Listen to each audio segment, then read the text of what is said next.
বন্ধুরা welcome back to my channel. আশা করছি তোমরা সকলে খুব ভালো আছো, আমিও খুব ভালো আছি। ঝিনুক সুরজিৎ ব্লগে তোমাদের অনেক অনেক ওয়েলকাম আর অনেক অনেক ভালোবাসা।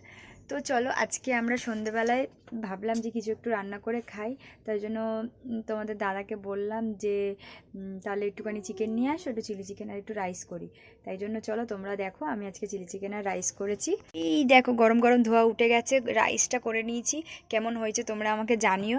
আমি অত ভালো বানাতে পারি না, কিন্তু বাট আজকে করেছি, মনের মতনই হয়েছে। তো এখানে রাইসটা করে নিয়েছি আর এখানে চিলি চিকেনটাও করে রেখে দিয়েছি। কি সুন্দর কালারটা এসছে দেখো তোমরা।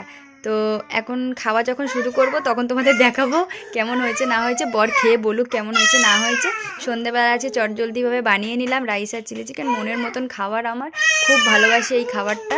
এখানে বরকে খেতে দিয়ে দিয়েছি। কেমন হয়েছে কি গো বলো একটু। খুব ভালো হয়েছে। আজ রাইস আর চিলি চিকেনটা খুবই ভালো লেগেছে। তো তোমাদের সাথে আজকে এইটু শেয়ার করলাম। পুরো ভিডিওটা ভালো লাগলে একটু লাইক শেয়ার সাবস্ক্রাইব করে দিও। Tata bye bye.